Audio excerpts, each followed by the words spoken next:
अस्सलाम वालेकुम। इस वीडियो में बात करेंगे अकोमोडेशन की। What is accommodation? It is basically एक मैकेनिज्म। दोनों डेफिनेशन हम याद कर सकते हैं। Mechanism by which eyes changes the refractive power to focus the near objects clearly, या the mechanism by which eyes changes the refractive power to focus the objects at variable distances. कौन कौन सी anomalies आ सकती हैं अगर तो accommodation में मसला हो? प्रिस्बायोपिया, जिसमें देखा जाता है कि जो कि नॉर्मल फिजियोलॉजिकल देखा जाता है हर किसी में, कि decrease in the accommodation power of crystalline lens. Insufficiency हो सकती है अकोमोडेशन की due to weakness of ciliary muscles, for example in debilitating illness, anemia, toxemia, malnutrition, primary open angle glaucoma. Paralysis हो सकता है अकोमोडेशन का, which is seen in when cycloplegic drugs are applied to the eye. Diphtheria, diabetes, alcohol and third nerve palsy where spasm भी हो सकता है accommodation का जब हम मायोटिक ड्रग्स डालते हैं। प्रिस्बायोपिया क्या होता है? प्रिस्बायोपिया के लिए हमने हमारे घर में अगर कोई 40 से अबव हो तो हमने देखा होगा उन सबको चश्मे लगे होंगे। वो इसलिए लगे होते हैं प्रिस्बायोपिया की वजह से। It is a physiological response कि it is a physiological insufficiency of the accommodation leading to impairment of vision for near work due to advancing age, usually 40 years, या impairment of near work due to advancing age caused by decrease in accommodation power of the crystalline lens। ये देखा गया जैसे ही हम बड़े होते हैं तो हमारी जो अकोमोडेटिव पावर होती है वो डिक्रीज होने लग जाती है, कि इवेंचुअली जब हम 40 या 40 से अब आ जाते हैं तो हमको उसकी जो नियर वर्क होता है, करीब की जो नज़र होती है हमारी, वो कमज़ोर हो जाती है। It occurs due to loss of elasticity of the crystalline lens. It is physiological. Presbyopia का ऑनसेट ये कि अगर तो कोई इमेट्रोप इंडिविजुअल हो तो उसको 40 की उम्र में ही जाके होगा। अगर कोई हाइपरमेट्रोप हो तो उसको बिफोर 40 भी हो सकता है, डिपेंड अपॉन कितना हाइपरमेट्रोपिक था, कितनी सेवेरिटी थी हाइपरमेट्रोपिया की। और अगर कोई मायोपिक इंडिविजुअल हो तो उसको आफ्टर 40 ईयर्स ये प्रिस्बायोपिया हो जाता है, again depending upon the severity of myopia. Symptoms क्या आते हैं?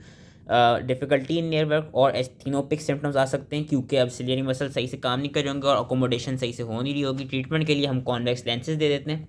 That was all related to accommodation. अब जो आगे का पार्ट है वो भी मैं साथ साथ समझा देता हूँ। आइसोमेट्रोपिया की बस डेफिनेशन याद रखनी कि it is a optical state of eyes where both eyes have equal refraction. Anisometropia is when the two eyes have unequal refractive power.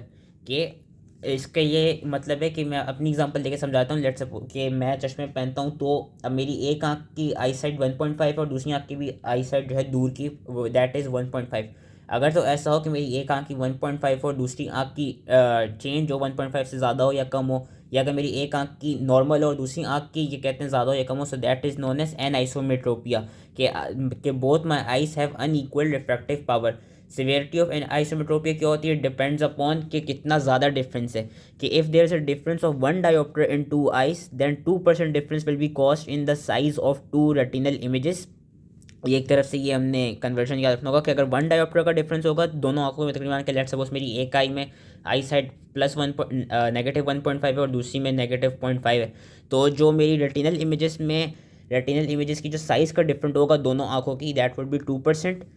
There will be 2% difference. If the difference of 2.5 diopters is seen between the two eyes, then they would cause a 5% difference in the retinal image, जो कि again well tolerated होता है। अगर तो difference 2.5 dioptre से लेकर 4 dioptres तक का हो गया, so that can also be tolerated by individual. लेकिन अगर ऐसा कोई इंडिविजुअल हो जिसकी दोनों आंखों के दरमियान जो रिफ्रैक्टिव पावर हो उनमें डिफरेंस मोर देन 4 डायोप्टर्स हो, तो वो जो रेटिनल इमेजेस का साइज़ होगा वो उसमें 8% डिफरेंस आ जाएगा। एज अ रिजल्ट वो टॉलरेटेड नहीं, और एज अ रिजल्ट उस बंदे को डिप्लोपिया ही होगा, डिप्लोपिया ज़रूर होगा। डिप्लोपिया इस उसको डबल विजन नज़र आ रहा होगा, क्योंकि उसकी एक आई की लेट सपोज +1 है तो दूसरी आई उसकी +6 है, तो ही और she would be experiencing diplopia, क्योंकि मोर देन 4 डायोप्टर्स का difference is not well tolerated. Types क्या होती हैं एनाइसोमेट्रोपिया की? सिंपल में एक आंख नॉर्मल होती है, एंड जो दूसरी आंख होती है इट इज़ आइदर मायोपिक या आइदर हाइपरमेट्रोपिक। कंपाउंड में क्या होता है कि बोथ आइज आर अफेक्टेड। अब now both eyes can be either myopic और हाइपरमेट्रोपिक, लेकिन one eye would have higher refractive error than other. जो मैं अपनी एग्जांपल्स दिया जा रहा था कि कंपाउंड में, कि सिंपल में क्या है, सिंपल में लेट्स अगर एग्जांपल के थ्रू समझाता हूँ। सिंपल में ये कि मेरी राइट आई नॉर्मल है लेकिन मेरी लेफ्ट आई या तो मायोपिक होगी या हाइपरमेट्रोपिक होगी। कंपाउंड में क्या है कि मेरी दोनों आंखें या मायोपिक हैं या मेरी दोनों आंखें हाइपरमेट्रोपिक हैं, लेकिन एक आंख की रिफ्रैक्टिव एरर ज़्यादा होगा कंपेयर टू अदर। मिक्स्ड में क्या होगा कि मेरी एक आंख मायोपिक होगी यानी दूर की उसकी नज़र ख़राब होगी, और एक आंख मेरी हाइपरमेट्रोपिक होगी कि उसकी करीब की नज़र ख़राब होगी। So this is 3 types of anisometropia. Treatment हम किस तरह करते हैं? एनाइसोमेट्रोपिया की स्पेक्टिकल्स देते हैं, कॉन्टैक्ट लेंसेज देते हैं, NEC कोने ग्लासेस देते हैं, रिमूवल ऑफ क्लियर लेंस कराते हैं, इंट्राओकुलर लेंस इंप्लांटेशन देते हैं फॉर यूनिओकुलर एफेकिया और रिफ्रैक्टिव कॉर्नियल सर्जरी भी करा देते हैं for unilateral high myopia, astigmatism and hypermetropia. ये अगर 3 भी याद रख लें ट्रीटमेंट तो it is more than enough. अब आ जाते हैं हम एनिसिकोनिया। व्हाट इज़ एनिसिकोनिया के जो इमेजेस ऑफ द 2 आइज़ हैं they are unequal in size and shape. यहाँ पे इमेज की बात हो रही है जो कि दोनों आइज़ में फॉर्म हो रही है कि it is unequal in size and shape. अगर तो 5% डिफरेंस हो तो इट इज़ टॉलरेबल, अगर तो डिफरेंस जो है इमेज साइज का मोर देन 5% हो जाए तो वो नॉर्मल विजन मेंटेन नहीं होगा और again individual would have diplopia.